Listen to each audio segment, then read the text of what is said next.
Chapter 778. Without waiting for Zhang Feng to finish speaking. By then, Yu Qigong had already disappeared without a trace. He didn't know if he had heard him. Zhang Feng was extremely depressed.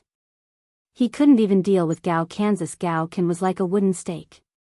Whenever he had nothing to do, Gao Kan would stand in front of him. If he didn't instruct him to do something else, Gao Kan would stand behind him for the entire day. There was no connection at all with Gao Kan and the famous generals of the Tang dynasty. Was this the Gao Kan who made the Turks tremble in fear? This was simply, he was a wooden block. Now, it was good. They had a fight before, and now they were together again. There was also a guy with the surname Niu, whom he had never seen before. It seemed that they could put together a table of mahjong. He had wanted to eat something more. Now, Zhang Feng had no appetite at all. Looking at the bustling market, which was like the east and west market of Chang'an city, Zhang Feng could only stroll slowly amidst everyone's flattery, aimlessly thinking about his miserable life in the future. Nice to meet you, teacher. Teacher, do you want to take a look at the new good stuff? Director, we are guests from afar. This is the Immortal ointment. Do you want some? Lord Zhu, this is the best ivory. It was used by the noble Persian craftsman. Zhang Feng acted as if he didn't hear the shouts. But he was annoyed. The short man in colorful clothes took the opportunity to take out a black fist-sized thing from his arms and handed it to Zhang Feng. Lord Zhu, try this. I guarantee that you can become an immortal with just a little fire. Zhang Feng frowned when he heard that. He took the immortal ointment from the man's hand and looked at it. He couldn't help but feel a chill in his heart. Where did you get this thing from? Seeing Zhang Feng speak, the man hurriedly said, I am a businessman from Dashi. This is a popular treasure in Dashi. Let me ask you, when did you come to the Tang dynasty? How many of these things entered the Tang dynasty? Zhang Feng did not care about anything else. He only cared about how much of the immortal bomb had entered the Tang dynasty. Hearing this, the man instantly said proudly, at present, only I have some in my hands. It took me a lot of effort and dozens of my men's lives to travel thousands of miles to the Tang dynasty. How much? Zhang Feng asked. That person simply said, if you like it, Lord Zhu, this thing is free. I've been in Chang'an for 3 days, and I've heard a lot about you, Lord Zhu. That's why I'm here to give you my most precious gift. Zhang Feng didn't pay any attention to the Dashi merchant. Instead, he looked around his stall.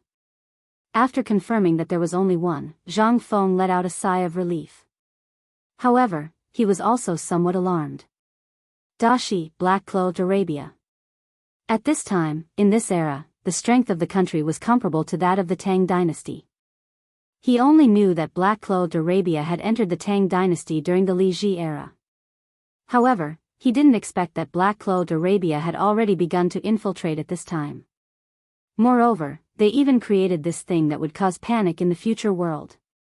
Their intentions were really hateful. What did black-clothed Arabia want to do?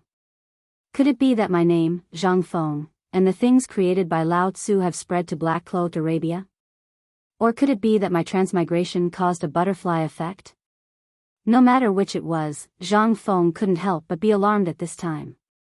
This is a banknote worth 10 taels of silver. If there are more in the future, continue to send it to me. Zhang Feng didn't care too much. He directly took out a banknote and said, I don't like anything else, but this is my favorite. If you come across it, please send it to me. I'll buy it at double the price. As he spoke, Zhang Feng didn't have time to do anything else. He waved at a person from Tonghui Square who was buying things in the distance. Immediately go find Xingtiniu and the others and give this to them. Remember, no matter what, don't keep it for yourself. This thing must be known by others. This is something that will cause the 9 generations of your family to be executed. Quickly go and have him find someone. If they ask, tell them to spread out and search for this thing at all costs. Especially the trade route from Longyu to Chang'an. If you see it, burn it in front of them. If they have any questions, I will tell them tonight. That person's expression suddenly changed. He didn't care about anything else and hurriedly went up the mountain. Immediately after, Zhang Feng and the black-clothed Arabian merchant talked for a while. After confirming that this was really all that was left in the Tang dynasty, he slowly left. However, the thing that he was thinking about the most in his mind was still Ma Faizan. However, this was a matter for the future. It was useless to think too much about it now. He didn't know whether this was the doing of the landowning clans or something else, but he was certain of one thing: White Deer College had attracted attention. This wasn't a good thing. "Boss, there's good vanilla here. Do you want it?" However, at this moment, a voice abruptly interrupted Zhang Feng's thoughts. In front of him was a Persian carrying a bundle of vanilla, blocking Zhang Feng's path. Zhang Feng was about to get angry, but in the end, his gaze froze the instant he saw the vanilla. Chapter 779. To be more precise, Zhang Feng's gaze was fixed on the few weeds in the bundle of vanilla. Zhang Feng had already been extremely vexed by the matter of the immortal cream. But now, his thoughts had instantly shifted from the immortal cream to the grass. "How much is this?" When the Hu merchant saw Zhang Feng speak, he instantly became so excited that even his curved beard trembled. "Sir Dean, if you like it, this bundle and this cart will only cost you 5,000 strings of cash." Zhang Feng looked in the direction that the Hu merchant was pointing. Under a tree not far away, on a cart, there were 3 bundles of dried vanilla. To be more precise, it was a type of large-leafed grass that Zhang Feng was looking at. Looking at this thing, Zhang Feng felt a bit of heartache. In an instant, the scene of him hiding in the toilet to avoid his teacher's smoking appeared before his eyes. Under everyone's incredulous gazes, Zhang Feng took out a stack of banknotes.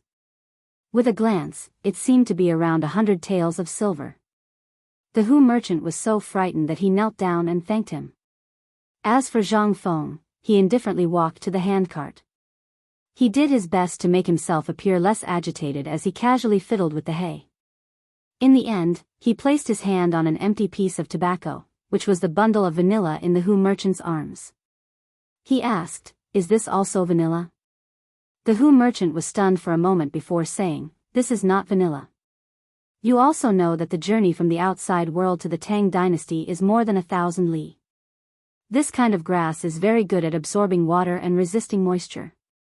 Moreover, the pungent smell on it can double the fragrance of vanilla.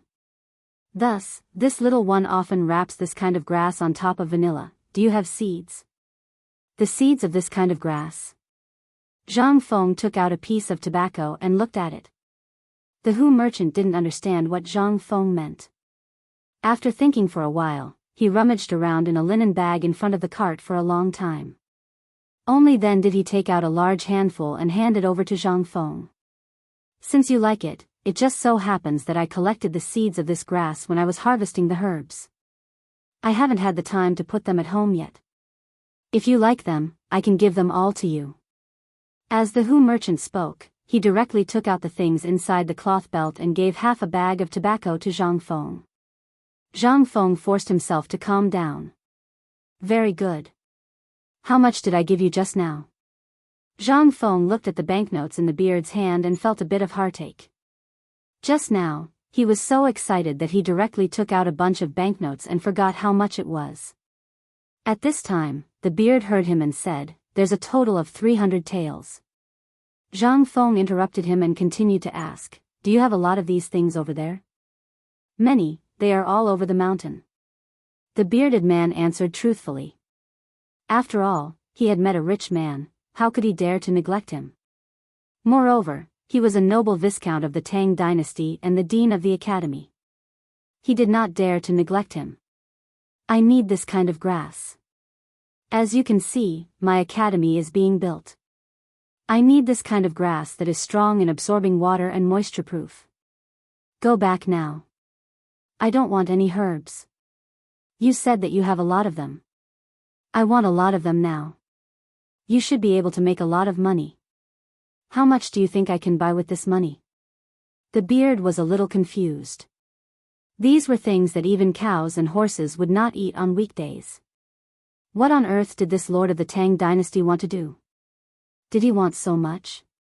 But he did not have time to think too much about it. After all, everyone knew what happened on the mountain now. The Hu merchant did not even think about it and said, "If it's the Honorable Dean, you can wait. Within 3 days, I will collect all the herbs from all the merchants in Chang'an. For the time being, there may be more than 100 caddies. You can use it first. After a month, the money is enough to buy all the herbs in our tribe." "How much?" "At least 1,000,000 caddies." "Well, if there is really so much, you can send them all." "I want them all. When the time comes, I will give you another 100 taels." "How about that?" When the Hu merchant heard this, he was so excited that his teeth were chattering. He hurriedly bowed his head and kowtowed. "The dean is really benevolent and righteous.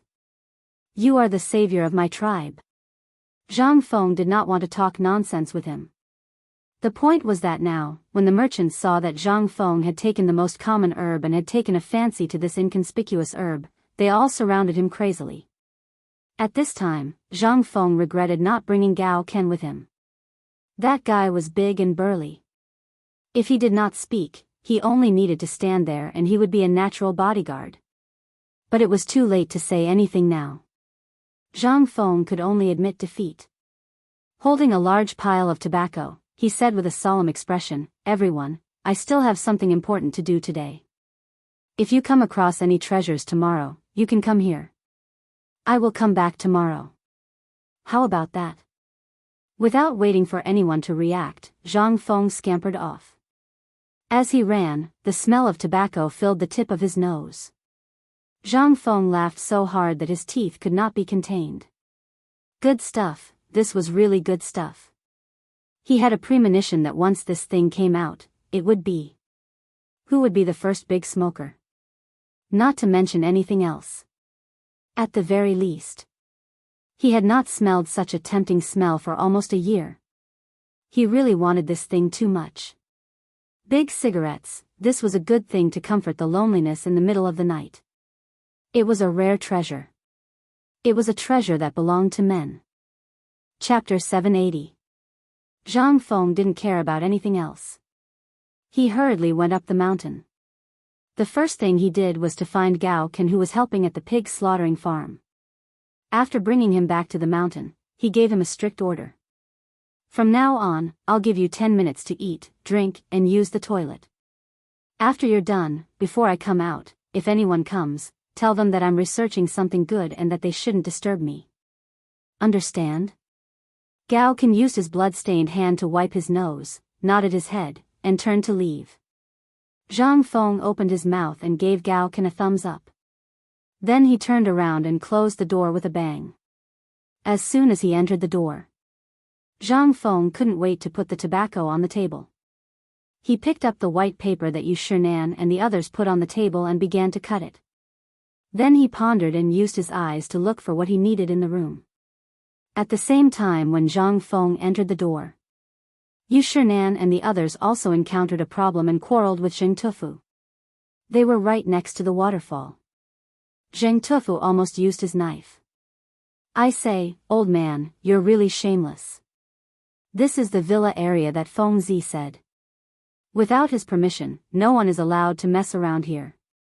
You guys didn't do anything. Not only did you point and talk about it, but you also forced to buy this house. Do you know who this house belongs to? It's our dean's." Chang'an also couldn't take it. When had he been pointed at and scolded by a lowly butcher like this? He was so angry that his whole body was trembling. "Fool. You're really a fool. We were just talking about it. We didn't say that we were going to move here. Why are you so against us?" "Against?" Zheng Tufu laughed rudely. "You old things bullied Feng Zi just because you're a great scholar. Don't think that I don't know. When you came out, Feng Zi ran away in anger. Yes, you're high and mighty. We can't afford to offend you, but we're also human. Do we deserve to be bullied by you? Fool. You're really infuriating, old man." Chang'an was so angry that he wanted to vomit blood. Initially, they were in a good mood. The more they looked at the academy, the more they liked it. They had never seen such an architectural style and structure before. The few of them were really thinking about whether they should ask Zhang Feng for a house. After all, they were going up the mountain. They definitely couldn't be careless about where they lived. But who would have thought that their conversation would be overheard by this boorish fellow? He pointed at their noses and scolded them. How could anyone endure this? At this moment, Chang'an and the others were so angry that their faces turned pale. You boorish man, don't try to hurt people with your words. The old man has taught and educated people all his life. This time, it was your headmaster who personally invited him up the mountain. If he is unwilling, we can leave. Don't humiliate us here. Zheng Tufu couldn't take it anymore. The quarrel here was also heard by the construction workers in the villa area. This was especially true for Chingchumo. When he heard the quarrel and looked around, he was scared out of his wits. How could he dare to delay? She scampered over. Get to work. Whoever dares to slack off will have no food today. Chingchumo shouted angrily. He called Zhang Sun, Chong, and Wei Shuyu and hurried over.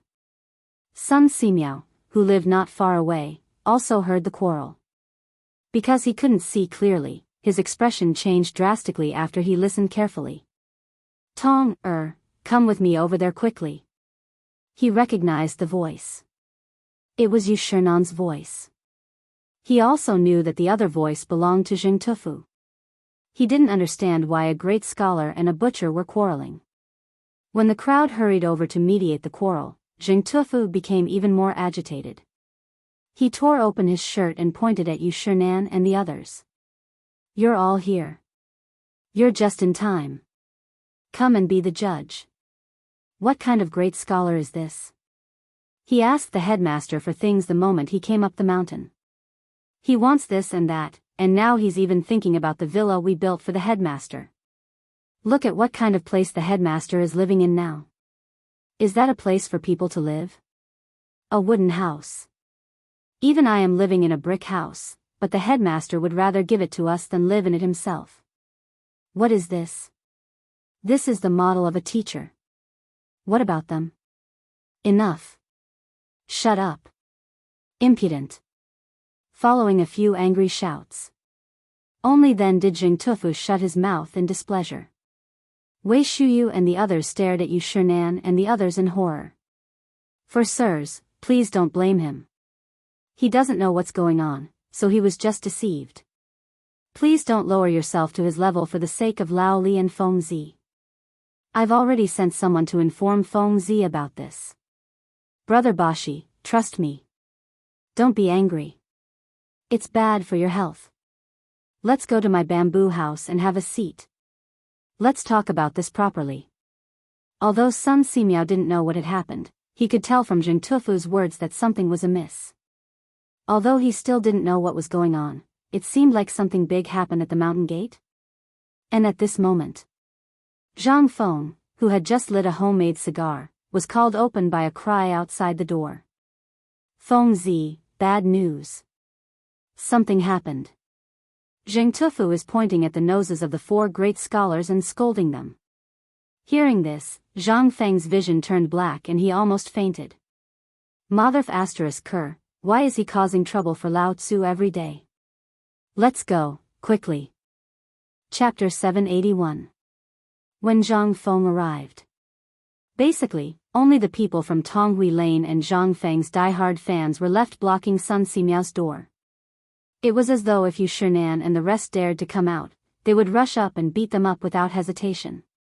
It was unknown if the people from Guangzhou were always like this or if they were just too straightforward. Once they set their mind on something, even 10 bulls would not be able to pull them back. For example, now. Chingchumo used both soft and hard tactics, but no one shook him off. What are you all doing? Are you all very free? At this moment, Zhang Feng arrived, panting. When Zheng Tufu and the rest saw Zhang Feng, it was as though they had found a pillar of support. Fengzi, you're finally here. Come and be the judge. These 4 old men have been pointing and pointing at this place the moment they arrived. They even said that we're slacking off and insisted on having your villa. Tell me, where are you living now? You're the director, and this villa was built for you by everyone. How can you let others covet it? Old Zheng is right. You're the face of Tonghui Lane and the dean of the academy. How can the dean's house be taken by others? All right. Stop it. Zhang Feng also understood what was going on. He did not say much. These people were doing it for his own good and could not bear to see him suffer. He clasped his fists and said, Feng Zi thanks everyone here. This is just a place to stay. Have you all heard of the story of Zhuge Wulong? Who is Mr. Zhuge? He's one of the best people in the 3 kingdoms. When they heard Zhang Feng mention the 3 kingdoms, everyone could not help but widen their eyes and look at Zhang Feng.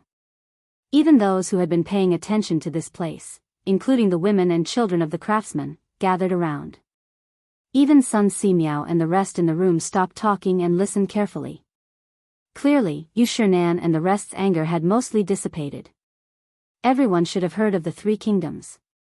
You should know the story of Mr. Wulong, right? Especially 3 visits to the thatched cottage. Who is this Mr. Zhuge? I don't think I need to say more, right? Everyone nodded vigorously. There were even people who urged Zhang Feng to say something. Zhang Feng felt that he was being treated as a storyteller, but there was nothing he could do. He didn't know what the people inside were doing. Perhaps this was a test given to him by the people inside. Zhang Feng continued, speaking of which, Mr. Wulong is so famous. Do you think he doesn't have money? Impossible. A man's shadow is the bark of a tree. Otherwise, who would know which broken thatch he lived in? Am I right? Therefore, those who live in thatched cottages are not necessarily poor. They could also be those great scholars or those great experts. Let's not talk too much. Let's talk about Mr. Yushan. Perhaps you don't know him, but this is the academy. After work at night, you can ask any student. Ask around. Mr. Yushan is now living in a thatched cottage on Yushan Mountain in Yushan County. Let's not talk about others. Let's talk about this divine doctor. As Zhang Feng spoke, he pointed behind him and said again, Isn't Dr. Sun awesome? Of course. He can bring the dead back to life. Someone answered excitedly. Zhang Feng clapped and said, That's right. Think about it. Dr. Sun can enter and leave the palace freely. How can he lack money? How can he be less rich than those people in Chang'an, and who only have a little money but are awesome? No. But you should have heard that before Dr. Sun came to Shao Mountain, he had been practicing medical skills in Wutai Mountain. He dealt with medicinal herbs and thatches all day long. He even went to Qinling Mountain all day long and never came out. Is he short of money? Whenever he said that he needed some medicinal herbs, would those people who were waiting in line to curry favor with him not send them to his door? Everyone was fascinated by his words. Even the people inside the door were stroking their beards and chuckling. However, Zhang Feng continued, Tell me, is Dr. Sun the kind of person who often pesters people for a small shelter? Look at now, especially you, old Zheng. Look at what Dr. Sun is living in now. It's a bamboo house. Did he mention anything about a place to live? At this time, Yu Shinan and the others in the room looked a little strange. So you're flattering Dr. Sun in a roundabout way, and you're also insulting us?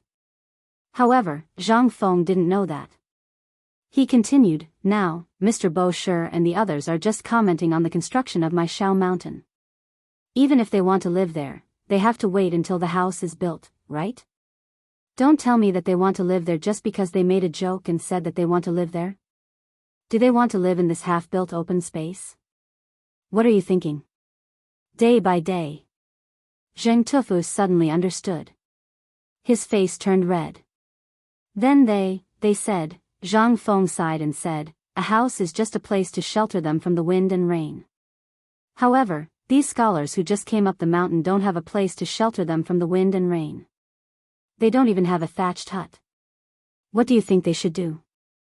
If it were you, wouldn't you also find a place to build a thatched hut first? When everyone heard this, they came to a sudden realization, so, they were just looking for a place to stay tonight? They weren't snatching the house from the dean. Seeing this, Zhang Feng said with some anger, "Do you understand now?" "Yes. We thought too much. We thought that he wanted to snatch your house." Zhang Feng's face turned serious.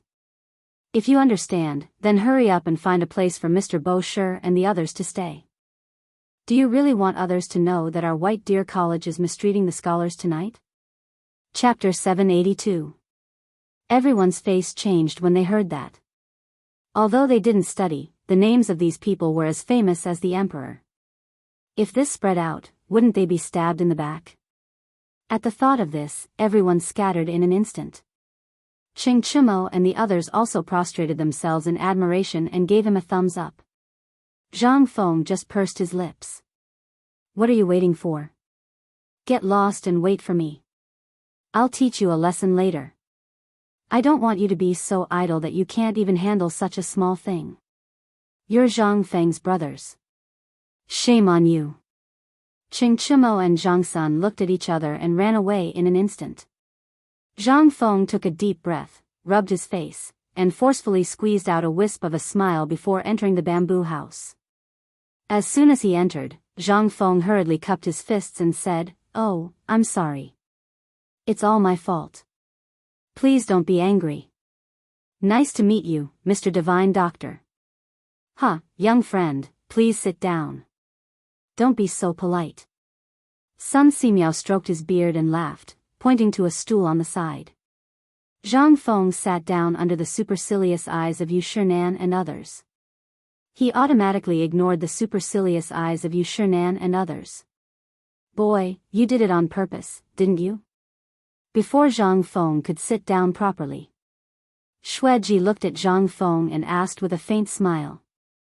Zhang Feng knew that these guys were going to ask this. He cupped his fists and said with a wry smile, "Oh, Mr. Sidong, you've wronged me. You don't know.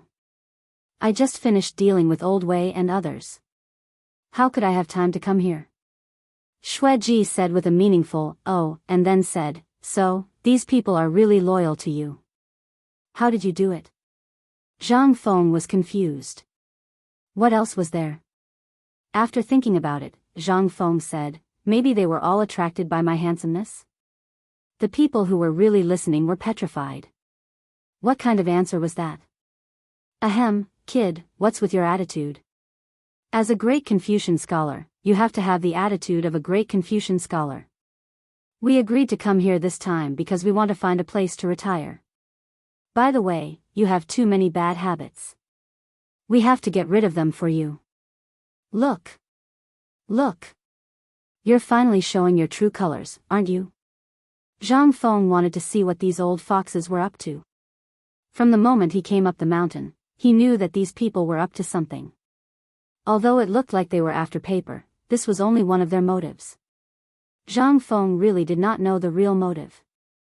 At this moment, Yu Shinan stood up and walked over to Zhang Feng. He put away the smile on his face and stared at Zhang Feng solemnly.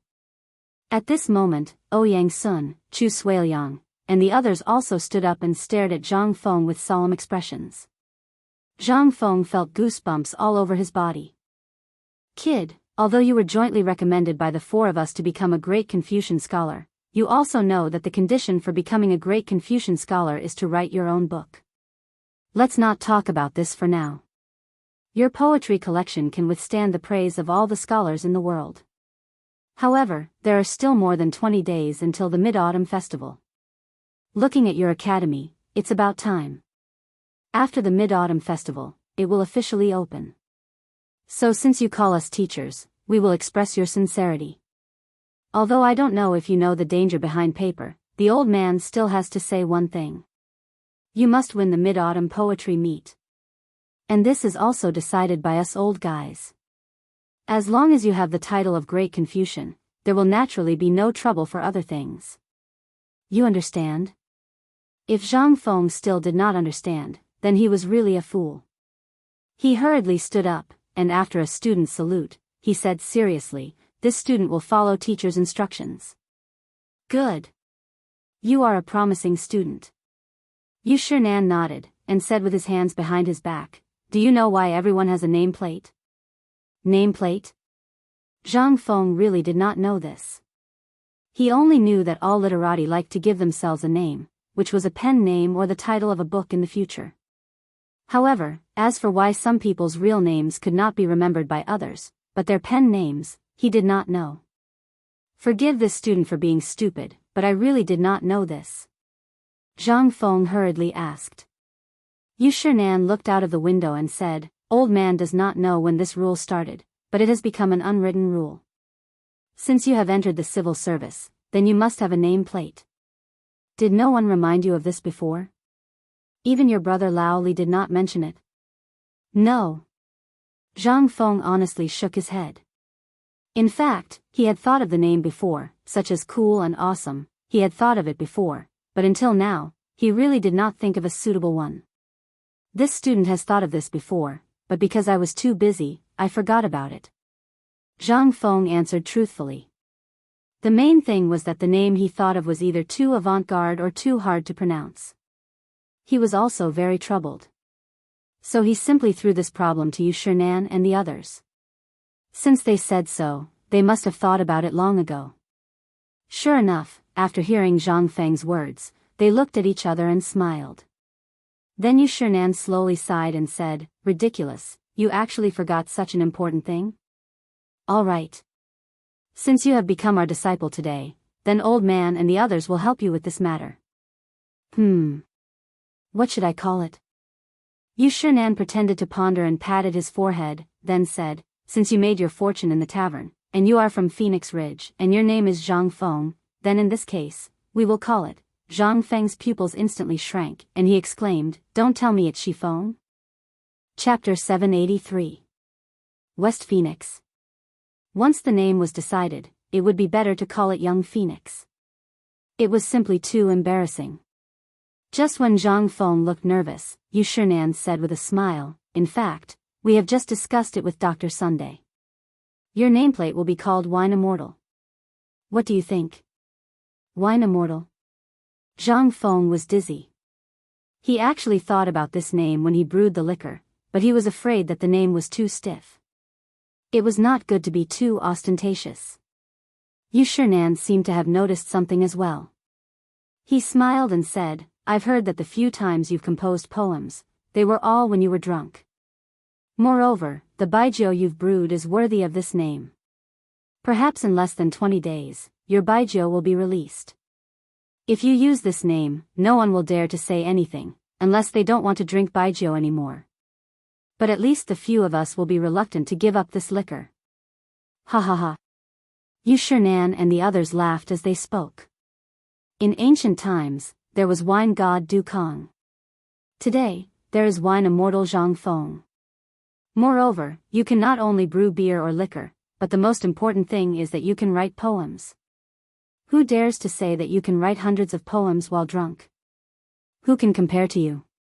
Sun Simiao couldn't help but sigh. That night, it was the first time that old man saw someone who was full of ideas. It was as if he had entered another level of advancement. To be able to sing in a state of selflessness, there must be at least 100 poems. This kind of thing is simply unprecedented. I'm afraid it will never happen again in the future, right? The most important thing is that this old man has thought about it carefully, and then deliberated with Brother Bosher and the others. Not only are these poems not repeated, but each poem is also a peerless work. Therefore, with this card, you are worthy of the title of Wine Immortal. It's settled, Wine Immortal. Old man educates people all his life. To be able to accept a Wine Immortal as a disciple at the end of his life is also the glory of my life, Chang'an. Ha ha ha, it's extremely true. It was decided just like that? Zhang Feng stared blankly at the old men who were so excited that they went crazy. It was decided just like that? Haven't you ever considered my feelings? Teacher, can I not have such a flashy signboard? Chang'an glanced at Zhang Feng. No, don't you think what you're doing now is not ostentatious enough? Look at your distinctionless education, the white paper, the white wine, and so on. Even the buildings of the academy are like a fairyland. Tell me, which part of you is not ostentatious? Why don't you tell us? Zhang Feng thought. He was really stunned. None of them could be thought of by modern people. However, this also reminded him that it was not good to be too ostentatious. He swore in his heart that at this moment, everyone on the mountain was his. If it wasn't necessary, he wouldn't take even half a step down the mountain. This crisis made him feel a trace of hostility. For example, the immortal ointment given to him. If it wasn't incited by others, he would simply twist his own head off. Alright, since teacher has decided, then student will naturally accept it. Zhang Feng wrote down this word unhappily. After Chang'an and the others finished talking about this matter, they reminded him again, you have to prepare well for the mid-autumn poetry meet. It's not only the time for you to win in one fell swoop, but also the time for you to gain the title of Great Confucian, as well as your immortal wine signboard. There's a good saying, one needs to be strong to forge iron. You should think about it carefully. After Chang'an finished speaking, he waved his hand at Zhang Feng as if he was driving away a fly. This made Zhang Feng somewhat depressed. He clasped his hands and left resentfully. However, when he dared to walk to the door, Chang'an said again, by the way, before tonight, the old man wants to see your residence. Student will naturally prepare well. As Zhang Feng spoke, he walked out of the room gloomily. As soon as he walked out of the door, Zhang Feng saw Gao Can poking his head out to look around. He couldn't help but waved his hand and said, go and tell Gan Ziyuan that before nightfall, let's hurry up and prepare a residence for the 4 great Confucians. Everything else can be pushed back. It's already being prepared. Gao Can said as if his words were gold. When Zhang Feng heard this, he didn't say anything and turned around to walk towards the small wooden house. As he walked, he looked at the sun that was a little to the west and sighed. Teacher, here's your stick. At this moment, just as Zhang Feng was sighing with emotion, Gao Can took out the self-made cigar that Zhang Feng had been holding in his arms. He didn't know when he dropped it, but he passed it to him. When Zhang Feng saw this, he was overjoyed. At this time, having a cigarette was simply too blissful. Not bad, you're not bad. When I teach later, you can also sit in. When Gao Can heard this, his face instantly turned red. Zhang Feng hurriedly said, okay, let's not talk about anything else. Did you bring a lighter? Yes, I did. Hiss, who? He lit up the tobacco and took a deep breath of the long-lost smell. In an instant, Zhang Feng coughed violently. Only then did he remember that this was a damn tobacco. He choked so much that his snot and tears ran out at the same time. When Gao Can saw this, his expression changed instantly. He wanted to go forward and snatch the cigar from Zhang Feng's hand. At the same time, he shouted in horror and anger, which shameless thief dares to poison teacher? Chapter 784. This roar was like a muffled thunder. Coupled with Gao Can's rough and straightforward voice full of anger, Chang'an and the others who were closest to him were shocked. After being stunned for a moment, Sun Simiao's face changed greatly. He hurriedly took the medicine box and said, follow me to have a look. Immediately, the 5 of them angrily rushed out of the bamboo house. Not only here, but at the edge of the construction site less than 1,000 steps away, Gan Ziyuan was also stunned when he was instructing people to carry bamboo and other things to the waterfall. Then he turned around and saw Zhang Feng kneeling on the ground with his hand on his chest. His face changed dramatically. He roared in a shrill voice, come, quickly protect the dean. The dean has been secretly harmed and poisoned. If the first roar made everyone confused, then the second roar changed the meaning. Everyone was shocked when they heard it.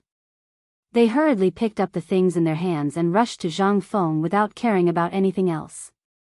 Some people even cried when they saw Zhang Feng's uncomfortable appearance. At this time, with these 2 roars, Zhang Feng also slowly took a breath. He hurriedly covered Gao Can's mouth and shouted, nonsense. Lao Tzu is not poisoned. As he said, Zhang Feng hurriedly shouted to the distance, "I'm not poisoned. There are no thieves. Go back to what you're supposed to do." However, everyone saw that Zhang Feng was squatting on the ground in pain just now. Moreover, Zhang Feng was holding something with smoke in his hand. This made everyone think that Zhang Feng was just comforting them.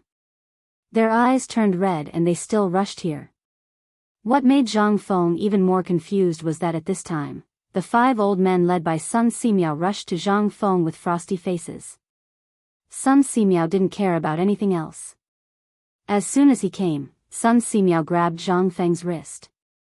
At the same time, he said, "What are you waiting for? Throw this thing as far away as you can.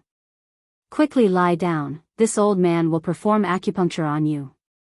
Zhang Feng's face darkened when he heard that. "Why don't you diagnose me first? You're already giving me acupuncture?" When everyone saw that Dr. Sun was diagnosing Zhang Feng, they didn't dare to make any noise. They formed a circle and surrounded Zhang Feng. On the other side, when the Jinwu guards, who were in charge of protecting Zhang Feng as well as the safety of the people on the mountain, heard this loud shout, some of them instantly flashed the weapons on their waists and stared fixedly at everyone with their devouring eyes. They slowly surrounded Xiao Qin. Then, even more golden guards blew special whistles that echoed throughout Xiao Mountain. A moment later, the entire Pyrolite Mountain was filled with such whistles. Whether it was the people at the construction site or those hiding in the mountains, their expressions changed drastically at this time. They all drew their modeo and were on guard. As for Li Qingxian's personal bodyguard, when he heard the whistle, he used the whistle to hurriedly ask a few questions. After that, his expression changed greatly and he abruptly rushed into Zhang Feng's room, not caring about anything else. He hurriedly said, "Your Highness, young Master Zhang Feng was attacked." "What?" Hearing this, several people turned pale with fright. Li Qingxian asked with a pale face, "Tell me, what's going on? Are all of you incompetent? What's wrong with Fengzi?" "I don't know. What we know at present is that young Master Zhang Feng seems to have been poisoned. Dr. Sun is diagnosing him. Let's go. Chimo, light the beacons quickly and summon the garrison to surround Xiao Mountain. Don't let even a fly go." "Yes." At this time, no one cared about hiding their identity.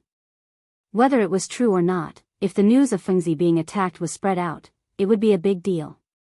If the emperor was angry, none of them would have an easy time. Not to mention that he was the crown prince. How could they dare to delay? Cheng Chimo shouted angrily and rushed out of the door with Wei Shuyu. Li Qingxian, Du Go, Zhang Sun, and Chong did not dare to delay for a moment. They hurriedly followed the leader of the Jinwu guards and rushed to the place where Zhang Feng was attacked. While running, Li Qingxian stared at the place where Zhang Feng was and prayed secretly in his heart, as well as the people who hurried to Zhang Feng's place after hearing the news. "Brat, you've got to be kidding me. Please don't let anything happen to him." Today, at the foot of the mountain, the person in Tonghui Square had already handed over the thing that Zhang Feng asked them to. They had also studied it for a long time, although they did not know what it was. But from the serious expression on Zhang Feng's face when that person described it, they knew that it was not something good. After learning that it was deliberately given to Zhang Feng by someone, Li Qingxian was angry. After finding someone to torture that person, he found out that this thing was a kind of thing called Immortal ointment. Although that person did not know what it was, someone had indeed arranged for him to deliver it to Zhang Feng. He was a black-clothed merchant from the Abbasid Caliphate. But because the journey was long, he wanted to get some rare items back from Chang'an. Thus, he encountered a group of people, while his thoughts were running wild. Li Qingxian and the others also rushed into the impenetrable crowd. After squeezing through the crowd, Li Qingxian's face paled. Without caring about anything else, Li Qingxian asked, "Divine Dr. Sun, what happened to Fengzi?" Chapter 785. Sun Simiao had a very strange expression on his face. Sometimes he was frowning, sometimes he was deep in thought. Hearing Li Qingxian's question, Sun Simiao waved his hand, signaling him not to speak. Then he stared at Zhang Feng, opened his eyelids, and pulled out Zhang Feng's mouth. Regardless of whether Zhang Feng was willing or not, Sun Simiao directly pulled out his tongue for a look. Young friend Zhang Feng, where do you feel uncomfortable? Zhang Feng said gloomily, I feel uncomfortable from all of you pressing down on me. There's nothing else. No. Sun Simiao pressed down on Zhang Feng's chest and asked, does it hurt? How could Zhang Feng not feel pain after being pressed like this? He had just inhaled a large mouthful of tobacco, and now his lungs felt like they were on fire. Now that he was pressed down, the pain made Zhang Feng grit his teeth. Brother Sun, what's wrong with him? Sun Simiao stroked his beard and said, young friend, I don't know who poisoned him. This kind of poison is rarely seen in old man. It seems that the person who came is not simple. What kind of poison was he poisoned with? Everyone's expression changed greatly. Li Qingqian hurriedly asked. Sun Simiao sighed and said, his pulse is stable and strong, and his heart is normal. However, his chest and lungs seem to be poisoned. This is either snake venom or poison from beyond the Great Wall. Hearing this, Li Qingqian's expression suddenly changed. I understand. Today, Fengzi sent someone to give me something called Immortal ointment. I heard that someone deliberately sent it to Fengzi, and that person came from the Abbasid Caliphate. Could it be that the grass that Fengzi brought back from a returning merchant is also highly poisonous? At this moment, everyone suddenly understood everything. Quickly bring that grass over. Sun Simiao's expression suddenly changed and he hurriedly said. But when he turned around and saw the still smoking cigar not far away, he trembled, covered his mouth and nose, and hurriedly picked it up and handed it to Dr. Sunday. Don't look, this is not poison. I already said, this is not poison. This is a good thing, really. When I get it out, you can, nonsense. Chang'an and the others said with a cold face, does Elder Sun know more, or do you know more about this grass? Lie down and let Old Sun see what this is. This thing, Sun Simiao was also puzzled. He sniffed, but other than the smell of someone being snatched, there was nothing else. However, when he sniffed, he felt a little dizzy, and his expression changed greatly. Sun Simiao took another deep puff of the cigarette and savored it. No one dared to be careless. He waited cautiously. Zhang Feng was too lazy to explain anything to these people. In any case, it would be troublesome to explain, so he might as well let Dr. Sun diagnose his body and treat it as a physical examination. This matter is. It was just a small matter. Was there a need to mobilize so many people? If he became famous in the future, wouldn't these people set up a platform for him to worship? Zhang Feng was speechless. He simply closed his eyes. What the eye doesn't see, the heart doesn't grieve over. At this moment, Sun Simiao was also somewhat shocked. Although he had not tasted all of the herbs, he did not notice anything unusual when he entered the shop with only a puff of smoke. Sun Simiao simply tore a small piece of tobacco from the cigar and put it into his mouth to slowly chew. At first, it was spicy and piercing, but after a while, it was bitter and unbearable. It could be considered a poison, but he did not know how poisonous it was. In the end, he didn't care anymore. After chewing again, Sun Simiao swallowed it. After feeling it again, Sun Simiao suddenly opened his eyes. When he opened his eyes, Li Qingqian, Chang'an, and the others hurriedly asked, how is it? Sun Simiao glanced at Zhang Feng. Then, he looked at the others and sighed. Forgive me for my stupidity. I still don't know what this thing is, but now, there is only one way to verify what kind of poison Zhang Feng is poisoned with. Young Master Li Gan, are you sure you got this poisonous herb from the returning merchant? Li Gan nodded and said, indeed. Although I was not present at the time, the people in Tonghui Lane saw it with their own eyes. Good. Old man can say that this thing is not a product of the Tang dynasty. In other words, it is a foreign item. Therefore, we can only test it with acupuncture now. When Zhang Feng heard about acupuncture, he immediately opened his eyes. Elder Sun, I'm really fine. Nonsense. Are you a doctor or is elder son a doctor? As a dean, you should be responsible for everyone. Now that everyone is watching, do you want everyone to worry about you? Yu Shinan scolded. When Zhang Feng heard that, he could only shrink his head. However, when he turned to look at Sun Simiao's so-called needles, his whole body could not help but spasm. He saw that on top of a small stove in Sun Simiao's hand, there were silver needles that were as long as chopsticks but slightly thinner than chopsticks. It was so stimulating that Zhang Feng could not help but scream. No. Elder son, you are a great benefactor. Can you spare me? I just choked on the smoke. It's really not a big deal. Elder son, why don't you let me go and let me do a somersault for you? I'm really fine, ow. Chapter 786. Zhang Feng didn't expect this either. A dignified dean had actually suffered such a great humiliation today. He was stripped naked in front of everyone, and then his body was pricked like a hedgehog. Even now. He had been carried back by Li Qingxian and the others for 2 hours, but Zhang Feng still felt bursts of pain in his stomach, legs, and back. This was simply a sad thing.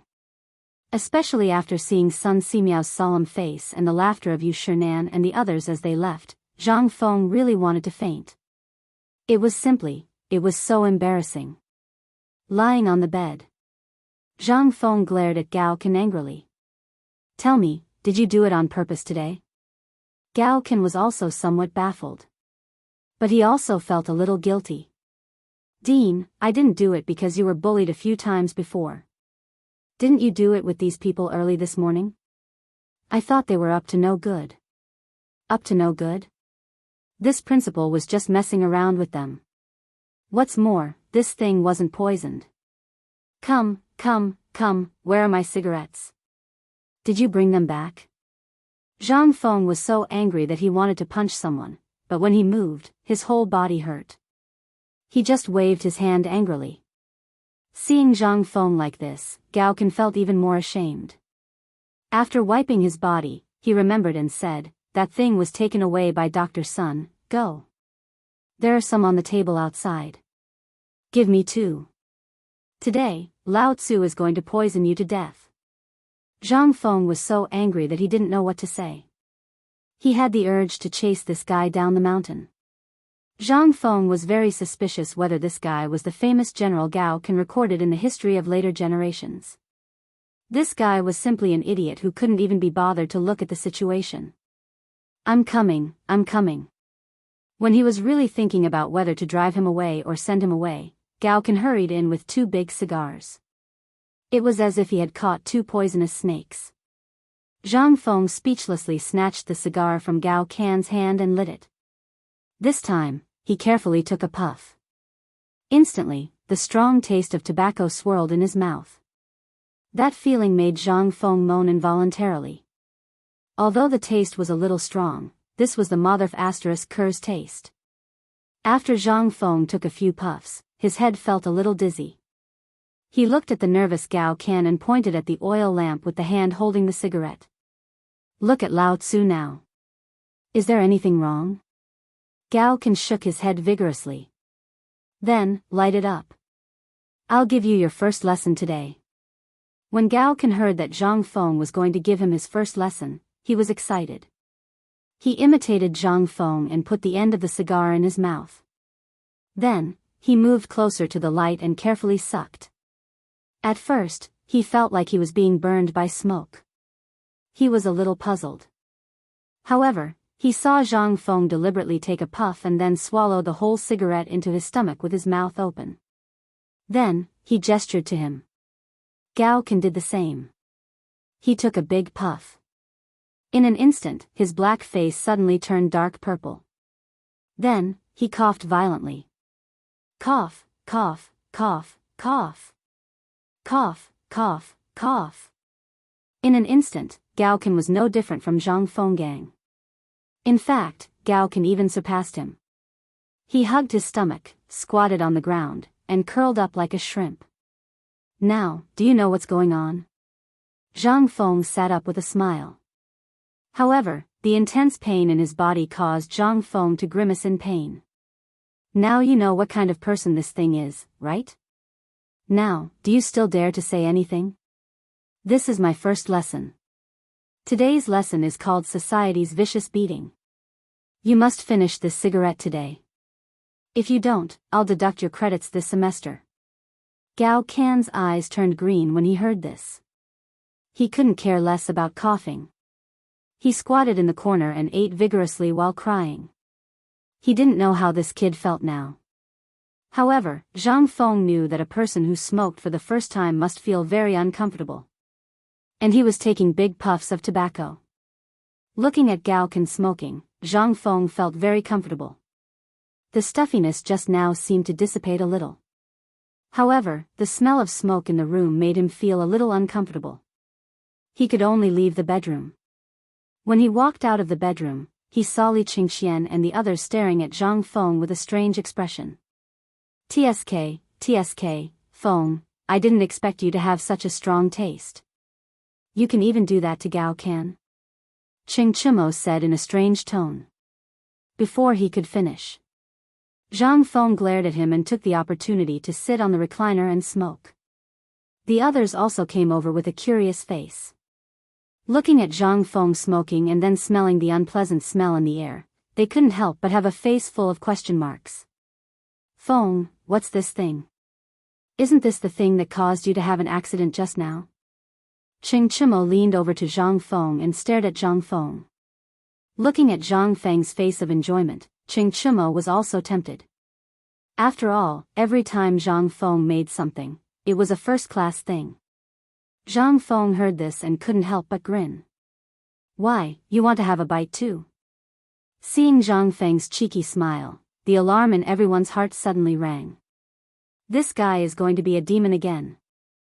Chapter 787. Cough cough, Fengzi, let's not talk about this first. We'll talk about it later. Li Qingxian hurriedly stepped forward. Although Li Qingxian didn't know why Zhang Feng had made a grass leaf so uncomfortable for the first time and now had a look of enjoyment on his face, this taste made Li Qingxian frown. Before Zhang Feng could say anything, Li Qingxian pointed at the immortal ointment on Zhang Feng's table and asked, "What is this? Why are you so afraid of it?" Li Qingxian's question made Zhang Feng's expression turn serious. He looked at the immortal ointment on the table and asked, "I just heard that you caught that person?" "Yes, I caught him, but I didn't get anything out of him. I just heard that someone gave this to him in Chang'an and told him to give it to you." Zhang Feng's face darkened when he heard this. It seemed that someone had really made a move on him. However, he didn't know if Dashi had made a move. Was it someone from Guanlong? Or a landowning family from Shandong? Or was it someone from the 5 surnames and 7 hopes? Or was it someone from the aristocratic families? Zhang Feng didn't know any of this. However, there was one thing that Zhang Feng knew. It was time to speed up the production of firearms.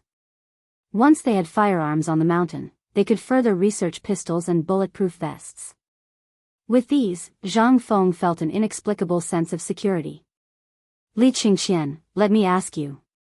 Have you seen this thing in Chang'an before? Li Qingxian thought carefully about the tributes he had received from various countries over the years, and then shook his head. I haven't seen it before. I seem to have seen it once at the Turkic young Kagan's place. Wei Shuyu's hesitant voice immediately caught Zhang Feng's attention. He asked, "Tell me the details. Which young Kagan are you talking about?" Seeing Zhang Feng's serious expression, Wei Shuyu said without reservation, "That was before. Didn't the retired emperor celebrate his birthday? What about those people who lived in the Honglu temple? I met him at Yen Lai restaurant when I was strolling around Chang'an." After hearing that I was Lao Li's subordinate, he became even more attentive. He even mysteriously gave me some of this stuff, saying that it was good stuff. But at that time, I still had things to do. Oh right, it was to look for you, so I didn't use it. The more Wei Shiyu spoke, the more scared she became. After she finished speaking, her face could not help but exude a layer of cold sweat. Feng Zi, this thing, could it be some kind of poison? Alas. You're really lucky, kid. If you had used this thing back then, you'd be better off dead than alive. Not only would your life be in someone else's hands, but in less than a month, your family's property, as well as Lao Li's, would basically be handed over by you. When Wei Shuyu heard this, she could not help but be aghast. The expressions of Li Qingxian and the others also changed. Feng Zi, is what you said true? Then, isn't this the thing that eats people's minds? Zhang Feng nodded with a serious expression. That's why I said that this thing cannot be left. Now, I'll give you a task. You must pass this matter to your father as soon as possible and let him report it to the authorities. Immediately seize this thing. Don't ask why, you just need to know that I, Feng Zi, will not harm you. Do you understand? Although they didn't know if Zhang Feng was exaggerating, everyone couldn't help but feel their hearts go numb when they looked at that pitch-black thing. Who would dare to test whether it was real or fake after knowing the effects of this thing? If something happened, wouldn't that be, don't worry, I've already made arrangements for this matter. But I suspect that this is a trap. Li Qingxian covered his nose and frowned as he looked at the smoke in the room. Could it be that you knew from the beginning? Yes. Zhang Feng confidently flicked the ash from his cigarette and said, think about it, I'm the ancestor of scheming. This idiot gave you something that you've never seen before. As long as you're not crazy, you'll know that there's something wrong with this thing itself. So, do you think that I wouldn't know that they gave me this thing in front of me? Besides, I've seen this thing before. My master once brought back a little of this thing when he was traveling overseas. He wanted to tell me where the harm of this thing was. So, everyone, let me give you a piece of advice.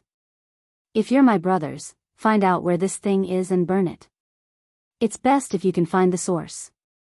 Even if it means slaughtering the entire city, you'll destroy the entire country. If you have connections, go buy a death row prisoner. Try it and you'll know how terrifying this thing is. The more they listened, Li Qingxian and the others felt that this thing was terrifying. Even someone like Zhang Feng dared to use words like slaughtering the entire city to describe the horror of this thing. One could only imagine how terrifying this thing was. Li Qingxian took a deep breath and said, don't worry about this. When we found out that this person was up to no good, we've already informed Father. I believe that with Father's ability and Lord Zhangxuan's Ministry of Personnel, this thing will be found very quickly. Zhang Feng heard this and thought about it. That was true. It was good to have connections with people from the Ministry of Personnel. This matter could be considered solved. As for the death row prisoner, that was the most worthless thing in this era. As long as Lao Li wanted to get it, Zhang Sun Wuji only needed to say a word. Thinking of this, Zhang Feng slowly took out a few cigars from a cabinet in the corner. He held the cigars in his mouth and handed one to each of them. Come. This is a rare treasure. Other than the immortal ointment, this is my biggest gain at the foot of the mountain today. Chapter 788. Hiss, puff. I say, Feng Zi, how did you come up with this thing? Cough. Although it's a little choking, this thing is really King cool. It's more exciting than drinking wine. I've only eaten it for a while, but I'm already dizzy and flustered. Yeah, but it's true. This thing is really strong. Now that there's no wine, this thing can be made do. But Feng Zi, this thing, what are you going to do with it? It's really exciting. After an hour, in Zhang Feng's living room, a few people were sprawled out on all fours. They were smoking fiercely while looking at the room that was gradually becoming smoky. They could not help but feel playful. It was as if they wanted to see if this thing could fill up the entire room. Then, wouldn't they be able to smoke this thing while lying down? And they always felt that the smell of smoke in the air was much more fragrant than inhaling it into their mouths. Slowly. Especially at this time, Gao Can, who was already unconscious, had already broken the door of Zhang Feng's bedroom. At this time, he was lying on the ground like a dead dog, puffing and puffing. Looking at the people smoking like this, he couldn't help but be so frightened that he fainted. Zhang Feng was also a little dizzy at this time.